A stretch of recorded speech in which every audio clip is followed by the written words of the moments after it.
talk to you a little bit about recommendations. Okay, I'm going to talk about it in a different way that you probably have not heard it talked about before. This is part of a talk called Abundant Leads. And first thing I want to say is, if you really want to get a lot of good recommendations, don't call them recommendations, call them introductions. I think you've heard me talk about that. And I think we're teaching a new kind of a new recommendation approach, or I shouldn't say recommendation, teaching a new introduction approach using the word introduction. Just interchange the word recommendations or references, get those out of your vocabulary and start using the word introductions. And you'll find that when you ask Ms. Jones for introductions, it's a lot easier. And this video that you're going to watch after this video, you'll see an example of that and how it works. Okay, so two things I'm going to talk about real quick. One is about making your customer a fan, and the second is just a little bit about some more mindset. Okay, think about a fan, right? Think about a fan of a sports team, or a fan of a celebrity, or a fan of a band or something like that, or a fan of a singer. Why are people fans? Why do we cheer for sports teams, or a favorite singer on American Idol or something like that? I'll give you a few reasons. You can jot these down probably if you like. One of the reasons that people are fans, we're fans of players and singers because they're doing something that oftentimes we wish that we could do. Okay, that's why we become a fan, right? So what it is, we have a certain amount of admiration for this person because of what they're doing or what they're trying to do. We might admire someone who's trying to win an Olympic medal, right? And we become a big fan when I'm a big fan of the Olympics when they come around. Sometimes we're fans because other people are fans. It's kind of a contagious thing. We might grow up a fan because our parents are fans of something. I have some friends that are big Green Bay Packer fans, and all their kids are huge Green Bay Packer fans, right? In fact, the father grew up in the New England area, and he wasn't a Green Bay Packer fan until he got married, and it was almost like a deal breaker. His wife was such a huge Green Bay Packer fan that he had to become a Green Bay Packer fan, or else their relationship wasn't going to work. It was one of those things, and he has become a huge fan, knows all of the history of the players and everything else. So pretty cool. We also become fans sometimes because we like the competition. We like the competition of sports teams, for example, or tennis players, or that's why I use the American Idol example, or the America's Got Talent. We become fans of those people partly because of competition. We also can become fans because being a fan is fun. It's fun to be a fan of particular teams or people. Sometimes we become a fan because we get some kind of special attention. Maybe a celebrity supports a charity that we support. Okay, and so we kind of feel like a special connection from them, for example. But here's an example I thought of. If a young person, let's say a little boy who's 8 years old or something like that, goes to a basketball game, and before the basketball game, they let the kids come down and get close to the fans and the players, and the players come up and shake hands or whatever. If some basketball player were to shake a 7-year-old's hand and look him in the eye and say thanks for being a fan, or thanks for coming to the game, then that little 7-year-old is going to be a huge fan of that person, right? Because they got special attention from that celebrity. Does that make sense? So those are some of the reasons why we become fans, right? So how do we make customers fans? Just think about those things that I mentioned, right? Are we doing something that they wish they would have done, right? Or they wish their kids would do? John Berghoff talked about this. If you haven't watched, by the way, the video with the interview for John Berghoff from yesterday, be sure to ask your manager for it. It was really awesome. I think it was awesome, and I've heard a lot of really great feedback. But he mentioned, if you're doing something and you're pushing yourself outside your comfort zone, and the customers can obviously tell that you're doing something different, something worthwhile. They kind of wish their kids were doing something like that. So you can create admiration. These customers admiring you, not because you talk about yourself, but just because of what you're doing, and they can see this passion for what it is that you're doing, right? So you create that admiration by doing something that they wish they would have done, right? So be sure you're talking about working while in school and still making good grades, or paying for your own school, or trying to graduate debt-free, getting experience, that's going to help you in your dream job, learning about time management, learning communication skills, right? Learn how to share those goals. Ms. Jones, I'm going to this particular school. I'm in this major. What I really want to do when I grow up is become this type of professional, or have this kind of job. And the reason I'm doing this job with Cutco is because it's going to give me these particular skills that's going to help me with this job, right? That's your goal sharing model, right? So think about the things that they wish they would have done. They wish they would have worked harder as a young person and not, goofed off as much, right? And most most adults, do feel that way. Well, I guess it kind of depends on how diligent they were. But a lot of people, when they're young, we're boneheads and we make a lot of bad decisions. That's how we learn, right? So graduating debt free, that type of thing. So that's a way to create some admiration. So think about that. And by the way, this will help you get more referrals more than memorizing the referral approach. Okay, I know that managers are going, oh, wait, what? No, I'm not saying it's not important to have that stuff memorized and be confident when you say it, but your rapport with your customer and the relationship that you build with a customer is going to go way farther towards them purchasing Cutco from you and towards you getting lots of introductions, right? Think about this. Do they see other people that are your fans? Okay. So when you're on a demo, you want to make sure that it becomes very obvious that a lot of other people have you've seen them on appointments, they've bought Cutco from you, they've given you recommendations, and there's a lot of ways to do that, right? When you're doing the names and uses, you could talk about how when you're talking about the trimmer, oh yeah, I was talking to Mrs. Mary a few streets over. By the way, do you know Mary Johnson a few streets over? Yeah, she was talking about how she uses this knife for this kind of thing. Okay, and there's a skill that we don't teach as often as we probably should, just called name dropping, right? Once you've done several appointments for people in a particular church group or any particular kind of organization or anything like that, you got to understand that by mentioning those names, it creates this feeling of, oh, this person, this person, me, the rep, they're very involved. They've met all these other people, right? And it becomes a very natural thing for them to want to introduce you to other people because you're obviously working through a lot of the same people that they know already. And this video that you're going to see, it's the opening of a demo, you're going to see a specific way that this is done. Looking at some notes here. Oh, third person stories I mentioned. People signing your goal page, right? If you have a goal page, a thermometer for the push or whatever it is, or you're trying to earn the Century Club, right? Trying to earn the scholarship for doing 100 appointments for the summer. Have people sign on the back of that just for doing an appointment, right? And a lot of times they'll look at that and they'll see other names that they know, and that's super helpful. When you're going to get recommendations, you flip through your introductions. You flip through your notebook and let them see other people have written full pages worth of names on your sheet. Competition, right? Competition. So you can get the customer involved in your competitions, or you can actually get them involved in their own competitions. You could say on the phone, you could say, they say, well, can you call me next week? And say, Miss Jones, I can call you next week, but I'm in this competition with this girl at my office. Her name is Mary, and the loser has to buy the other one ice cream, and we really need to do as many appointments as I can by this Thursday. Let's see if I can calls on a Tuesday. Don't ever say things like, I need to do 22 appointments by Tuesday a week from now, or something. Never want to be even implying that you can do demos farther than like 3 days in advance, right? You want demos to show up when you're scheduled. Schedule those demos for 3 days in advance. Don't schedule them too far. Anyway.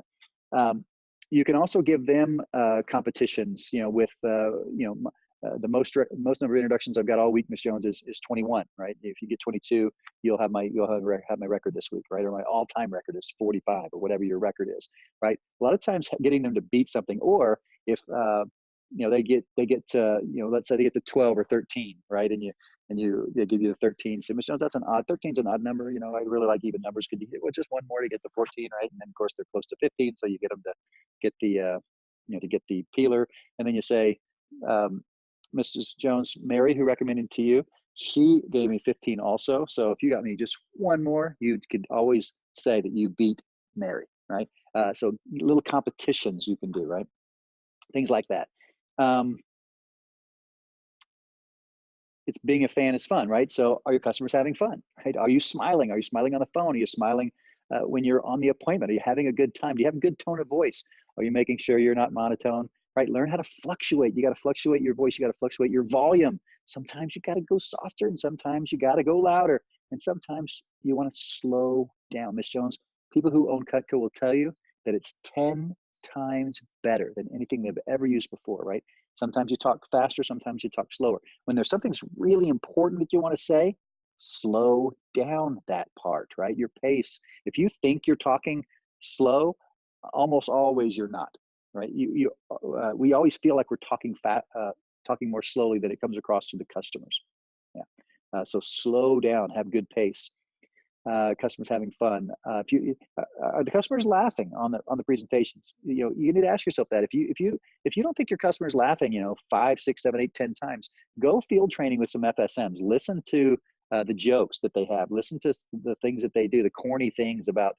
You have so many puns that you can do just because we sell knives, right? You could talk about, oh, Miss Jones, did you get the point? Right, that's on the point, right? You could talk about, Michelle, I knew you were sharp enough to get it. Oh, you can talk about, sharp. There's all these good puns. You know me, Miss Jones. Sounds like you like living on the edge. There you go. Living on the edge. Oh, let me get a handle on the situation. You talked about the handle. Oh, Miss Jones, it's such a riveting presentation. I know, isn't it? Rivets. You got all these things that you can do, right? I didn't mean to steal the show, and you got the steal there, or at the very end, once you've told all these jokes, okay, Mr. Jones, I'll cut it out, right? And then you got, that one last joke. So you could like layer like 6, 7 jokes in a row, all knife puns, right? But have fun on the presentations. Figure out ask your manager, what are some ways to liven it up and have a good time, right? Because if people are laughing, I tell this story a lot. And when I really knew that I was getting it done right, I don't know how long I'd been working as a rep, but I remember there was this one lady that I did an appointment for, and I had my several little jokes that I told all throughout, the spatula spreader jokes and all the ones. And she bought a set for me, homemaker probably, I think. And I remember, oh yeah, it definitely was a homemaker, because I remember she called me. She called me 2 different times and said she has a sister coming in town, or sister-in-law coming in town, or a friend of hers came to town, and she called and she had me come to her. Can you come do a demo for my friend? Okay, or for my sister or sister-in-law, whoever it was, right? And I knew I was onto something, because she had so much fun on the presentation and she couldn't wait for her friends to see the presentation. Okay, now, you may not feel like you have the personality to do that. I can tell you, I was pretty shy, but I kind of became a different person sometimes on my Cutco demos, just because I knew it would make me more money. I knew it would help me win competitions, and I knew it would help me get more recommendations. So make sure you're having fun. So much fun that people want to share. When you see something on Facebook or Instagram or whatever, and you can forward it, you can share it, right? Or you can retweet something because you think it's either really funny or really relevant or really good. And people don't even have to ask you to share it. You just want to share it, right? So you want to have a demo that's so informative, or the customer knows you got their back, your heart's in it, and you're really trying to help them. So much so that they would want to share you with their friends without you even having to ask. That, when you get that done, you're kicking butt. And then the last thing on that is, special attention. Remember the fan that paid the special attention to the 7-year-old kid, right? What can we be doing to pay special attention to customers, right? Something that's unique to them. If they think you're just coming in and doing a memorized script, or kind of just doing a rote presentation, then you don't really have the right kind of rapport, right? You want to get rapport with the customer by talking about things that are very specific to them. And I'll give you just a couple of examples of this. One is people, right? You could talk about people. Of course, when you walk in, you can see pictures and you can ask questions. But I like to talk about, how do they know the other person, or what do they know about the other person? Okay, and I'll even talked about how you can reverse that little thing in just a second. But Mrs. Jones, your friend Mary, who introduced you to me, she said that you guys know each other from the Bridge Club. Is that right? Or she said you guys go to church together, or you guys used to work together, or whatever. Your kids played soccer together. That you can start that conversation, and you can talk about, because you both know that other person, right? You can talk about that. You can talk about observations. Oh yeah, she was so nice. I really loved giving the presentation for her. She was really smart. She had a beautiful house, right? So you can talk about that other person. It's something you kind of have in common, right? You can talk about, specific to them, plants. You've heard me talk about this before, but if they have interesting flowers or an interesting tree. I remember one time there was this odd bush thing. I didn't even know what it looked like, or what it was. It was a plant of some kind, but I didn't know if it was a palm or a fern. It doesn't look like anything. And I said, that is such a unique plant in your front. Is that a tree? Is that a bush? And the person was like, oh yeah, that's. And they went on to describe whatever it was and how rare it was and everything. I was glad I brought it up, right? So if you notice they have a nice yard or they have anything unique about their plants or plants in the house, ask about it, right? Or if you hear if they're talking to you on the demo and they mention that they grow their own tomatoes. Oh my gosh, you grow your own tomatoes? That is amazing. Big ones, small ones, right? And a lot of times they'll get them out, and if you like tomatoes, you'll walk home with some free tomatoes, or drive home with some free tomatoes, or squash or whatever they grow. And then the last thing is pets. People, if they have pets, they love talking about their pets. They love talking about their work, how they got involved in the work that they're doing. Those are all really good questions to ask. And then also you can make them feel special by giving them special deals, right? Letting them know that, hey, Michelle, this is not something that we normally do, or maybe you're trying to work a special deal, reduce the price on a homemaker somehow, and you call in. If you call in, hey, Michelle, I'm going to see.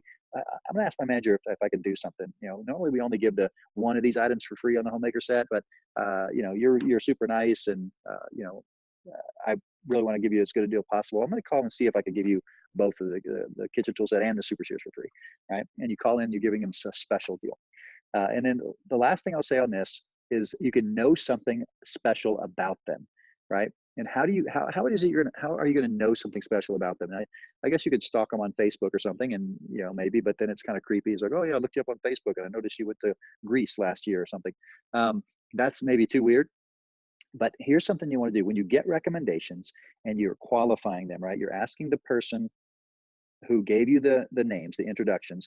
You're asking them about where do they live, and what kind of work they do, and when's a good time to call them. Are they home during the day? Should I see them during the day? You're asking them questions like that. Say, what's something special about Johnny that you admire about them that maybe you wouldn't normally tell them? Okay. And they'll say something like, oh, Johnny and his wife, they're amazing parents, right? Or they'll say,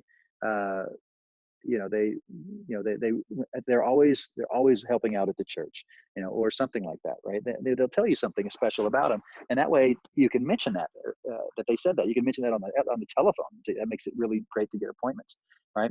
So the reason I'm teaching you these things, the reason we teach you all these extra things during SE2 Push, and some of you guys are pretty new, some of you guys have been working for 3 weeks, 4 weeks, a month, or 6 weeks, or the whole summer, and this is a crash course on success in business, right? Success in networking, and learning how to talk and have conversations with people like this. This is really key, because you're not going to be able to do a lot of great business, doing just texting all your life, right? So learning how to have live conversations, especially with adults, mature conversations. And this is kind of some of the way that you can do that, right?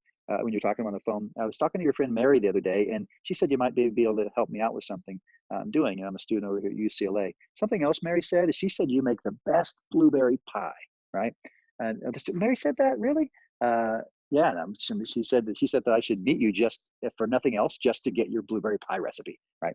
And so that makes your phone conversations and your live conversations on your demos so much more personable, and you don't sound like some salesperson that's just there to try to sell things to people. You sound like a human being that's making a real genuine connection. So anyway, genuine connection is the single greatest tool you can have to get lots of introductions.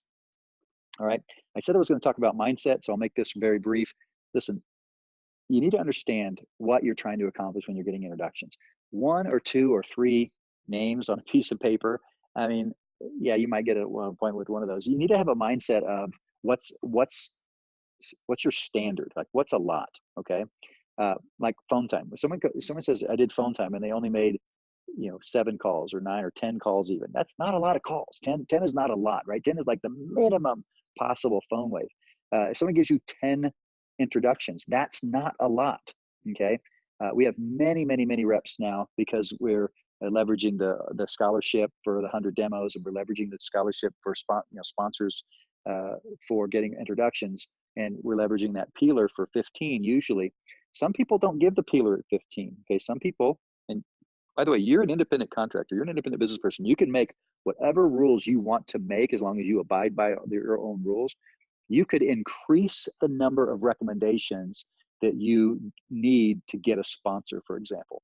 Okay, and I know you want to get the 50 sponsors so you can get the scholarship, get the free item of Cutco, whatever that you're going for there.